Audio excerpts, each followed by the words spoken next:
British lost America because of their discriminatory laws. Britishers had imposed many unjustifiable taxes on the colonies. The colonists saw a colony only as a mean to benefit the home country. Mercantilism justified the plundering of resources by the colonists. Some famous taxes imposed by the Britain on America included the following.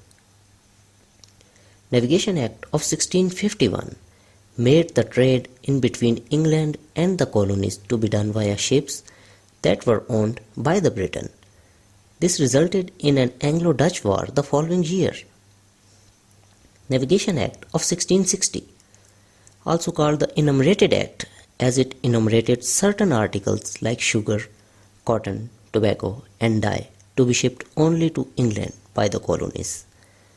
Staple Act of 1663 made all the ships trading with British colonies to first go to England, get the goods inspected, pay the duty, and then go to America.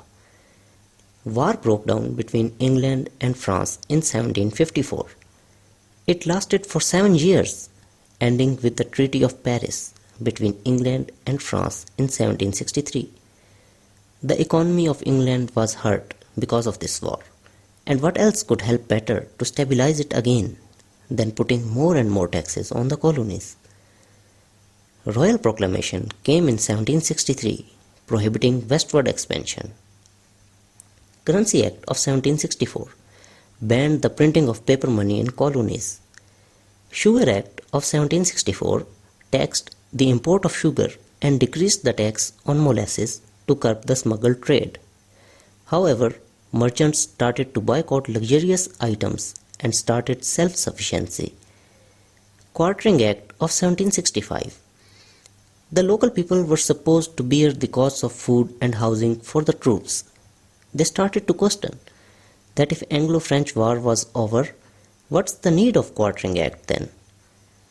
Stamp Act of 1765 was probably the worst experience Americans went through before independence. Royal stamp was introduced for all sorts of documentations and transactions, from marriage to buying a toy, literally everything.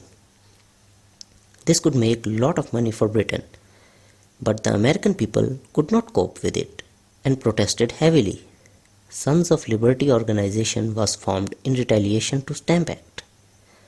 This tax was abolished by the new British Prime Minister in 1766, but the damage had already been done. American states resisted the taxes with the slogan, "No taxation without representation." In 1770, 5 unarmed protesters were killed and a few injured by the British soldiers. This event is known in the history as Boston Massacre. A political movement was started by the Americans in response. In 1773, Britishers lowered the tax on tea so that more tea was purchased by the colonies.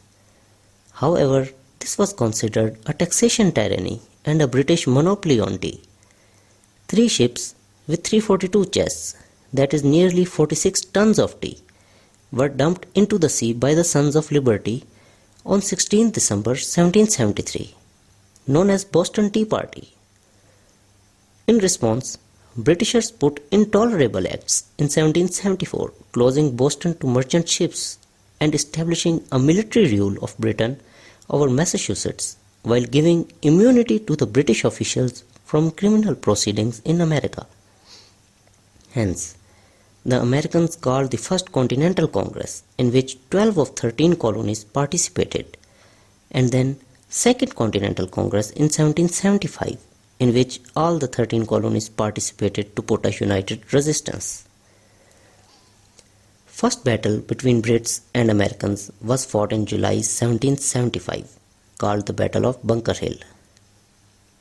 George Washington led the battle, and he got the support of 5,000 blacks as well. Americans were not well equipped for the battle, but still they tried to resist.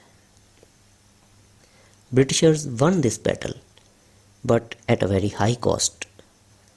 Then American Declaration of Independence came, that was drafted by Thomas Jefferson, giving everyone the right to life, liberty, and pursuit of happiness.